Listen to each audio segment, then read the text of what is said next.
স্বাগত জানাচ্ছি আন্তর্জাতিক সংবাদে। আপনাদের সাথে আছি আমি সাদিয়াতুল আফরিন। প্রথমেই সংবাদ শিরোনাম। ইউক্রেনের শান্তি প্রতিষ্ঠায় পুতিনের শর্ত।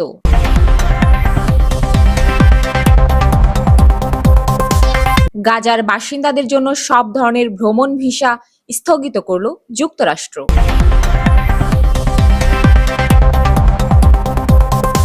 ট্রাম্প ও পুতিনের শান্তি প্রচেষ্টায় রুশ গুপ্তচরের হুঁশিয়ারি।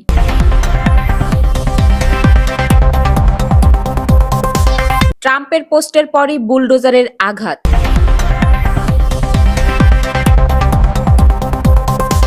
সার্বিয়ায় তীব্র আকার ধারণ করেছে সরকার বিরোধী আন্দোলন।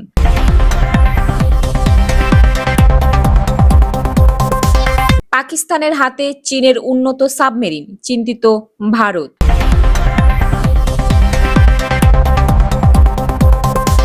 গাজা সিটি দখলে এগিয়ে যাচ্ছে ইসরায়েল।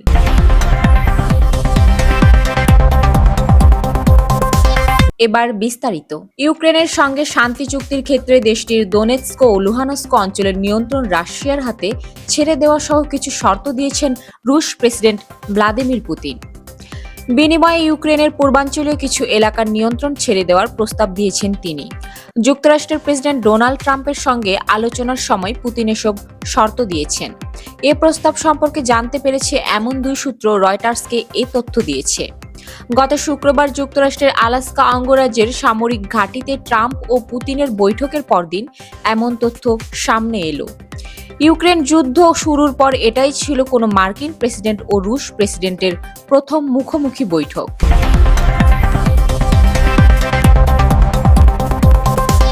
সামাজিক যোগাযোগ মাধ্যম এক চরম দক্ষিণপন্থী ইনফ্লুয়েন্সারের একের পর এক পোস্টের পর গাজাবাসীর জন্য সব ধরনের ভ্রমণ ভিসা স্থগিত করার ঘোষণা দিয়েছে যুক্তরাষ্ট্র। গত শনিবার দেশটির পররাষ্ট্র মন্ত্রণালয় এ ঘোষণা দেয়।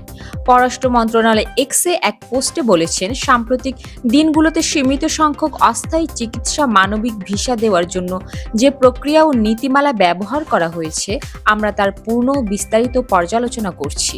এ সময় গাজার বাসিন্দাদের জন্য সব ভ্রমণ ভিসা বন্ধ থাকবে। ওই ইনফ্লুয়েন্সারের নাম লরা লুমার। তিনি যুক্তরাষ্ট্রের প্রেসিডেন্ট ডোনাল্ড ট্রাম্পের ঘনিষ্ঠ বলে জানা গেছে। লুমার গত শুক্রবার এক্সে গাজার ফিলিস্তিনিদের যুক্তরাষ্ট্রের ভ্রমণ ভিসা দেওয়া নিয়ে ক্ষোভ প্রকাশ করে একের পর এক পোস্ট দেন।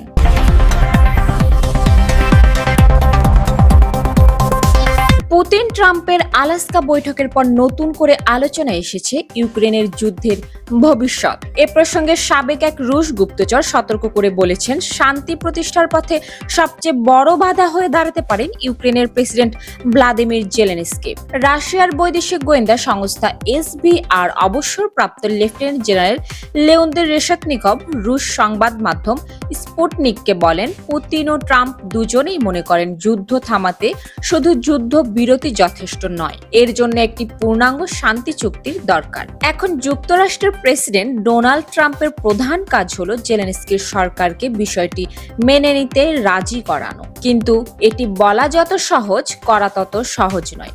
রেশাতনিকভ বলেন, সবচেয়ে বড় জটিলতা অবশ্যই জেলেনস্কির সরকার। তার সঙ্গে কাজ করা খুবই কঠিন। তার সবকিছুই নির্ভর করছে স্বৈরাচারী ক্ষমতার উপর। ভেতরের বা বাইরের সমস্যায় তিনি বল প্রয়োগে সমাধান করতে চান। তিনি শেষ পর্যন্ত শান্তি প্রচেষ্টা আটকে দেবেন, কারণ যে কোনো সিদ্ধান্তের জন্য তাকে গুরুতর ছাড় দিতে হবে। আর তাতে এমন পরিস্থিতিও তৈরি হতে পারে যেখানে হয়তো তাকে নির্বাচন আয়োজন করতে হবে, নয়তো পুরোপুরি ক্ষমতা হারাতে হবে।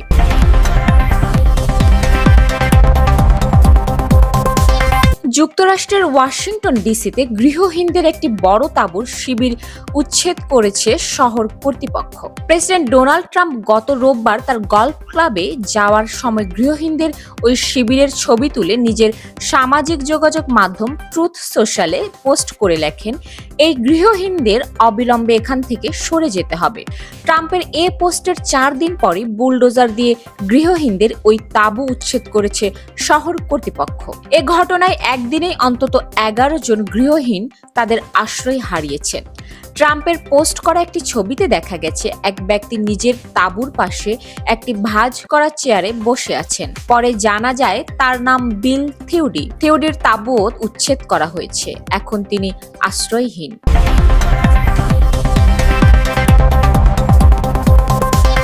ব্যাপক পুলিশি বাধার মুখেও সার্বিয়ায় আরো তীব্র আকার ধারণ করেছে সরকার বিরোধী আন্দোলন। স্থানীয় সময় শনিবার 16 আগস্ট রাজধানী বেলগ্রেডে বিক্ষোভকারীদের ছত্রভঙ্গ করতে টিয়ার গ্যাস নিক্ষেপ করে পুলিশ।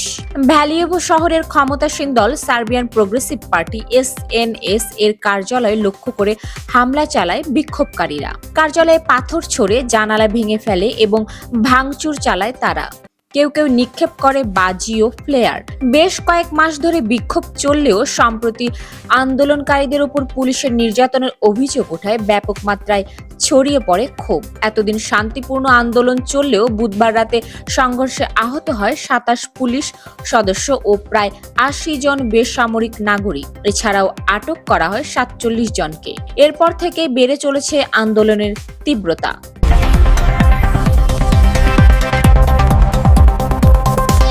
পাকিস্তানের নৌশক্তি বাড়াতে ঘনিষ্ঠ মিত্র চীন নতুন এক উন্নত সাবমেরিন হস্তান্তর করেছে।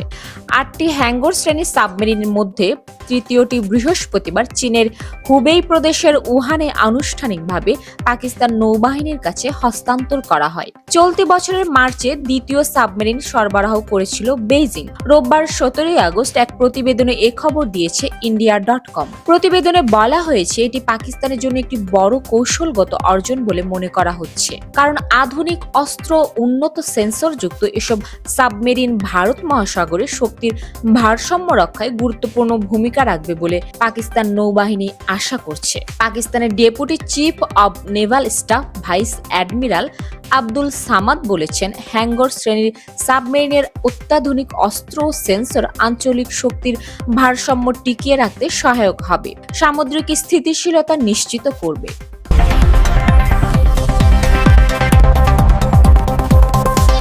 ইসরায়েলি বাহিনী গাজা সিটিতে আল আহলি হাসপাতালে বোমা হামলা চালিয়েছে। এতে 7 জন নিহত হয়েছেন। একই সঙ্গে সামরিক বাহিনী শহরটি দখল করার পরিকল্পনা এগিয়ে নিয়ে যাচ্ছে এবং 10 লাখেরও বেশি ফিলিস্তিনিকে দক্ষিণের কেন্দ্রীভূত এলাকায় জোরপূর্বক স্থানান্তর করার প্রস্তুতি চলছে। খবর আল জাজিরার। প্যালেস্টাইন স্বাস্থ্য মন্ত্রণালয়ের তথ্য অনুযায়ী গত 24 ঘন্টায় ইসরায়েলি অবরোধ ও ত্রাণের অভাবে আরও 11 জনের মৃত্যু হয়েছে।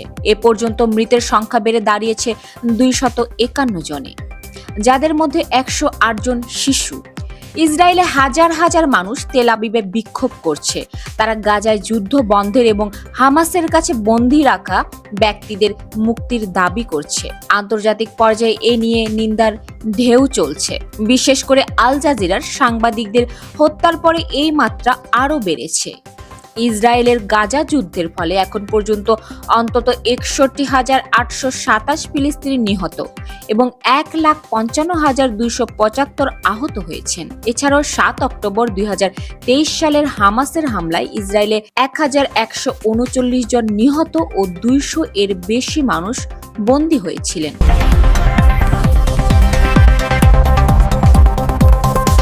আন্তর্জাতিক অঙ্গনের সর্বশেষ সংবাদ পেতে আমাদের ইউটিউব চ্যানেলটি সাবস্ক্রাইব করে রাখুন। আমাদের সাথে থাকার জন্য আপনাকে অসংখ্য ধন্যবাদ।